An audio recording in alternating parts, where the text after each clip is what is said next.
দুটি গাড়ির সংঘর্ষে আহত ৩। ঘটনাটি ঘটেছে রবিবার বিকেল ৫টা ৩০ মিনিটে বিশ্রামগঞ্জ থানার অন্তর্গত বিশ্রামগঞ্জ হসপিটাল রোডে সমতল আমতলী এলাকায় ৮ নং জাতীয় সড়কে। প্রত্যক্ষদর্শীরা জানান, একটি মারুতি ভ্যান গাড়ি এবং একটি দামি বিলাসবহুল গাড়ি সংঘর্ষ ঘটে। বিকট শব্দে এলাকার মানুষ ঘটনাস্থলে ছুটে আসে এবং খবর দেয় বিশ্রামগঞ্জ দমকল বাহিনীকে। খবর পেয়ে বিশ্রামগঞ্জ দমকল বাহিনী ঘটনাস্থলে ছুটে আসে এবং আহত ৩ জনকে বিশ্রামগঞ্জ প্রাথমিক স্বাস্থ্যকেন্দ্রে নিয়ে আসে।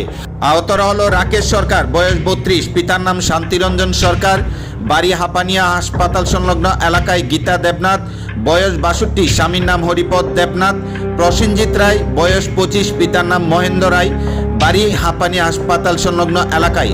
যান দুর্ঘটনা কোনোভাবেই কমছে না বিশ্রামগঞ্জ থানা এলাকার বিভিন্ন সড়কগুলোতে। প্রতি মুহূর্তে ঘটছে বিশ্রামগঞ্জ থানা এলাকায় যান দুর্ঘটনা। বিশ্রামগঞ্জ থানার পুলিশ ঘুমোচ্ছে নাকে তেল দিয়ে, এমনটাই অভিযোগ এলাকাবাসীর।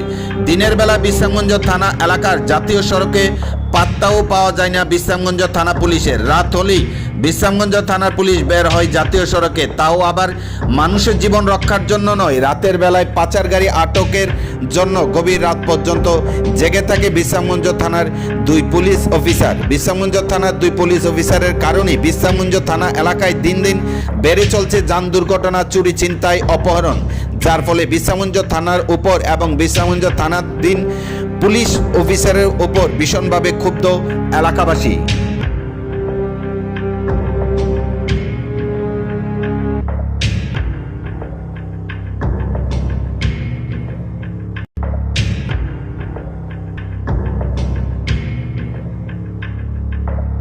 এখানে বিশ্রামগঞ্জ হসপিটাল বাজারের নিচে, হসপিটালের নিচে একটা জাতীয় সড়কে অ্যাক্সিডেন্ট হয়েছে।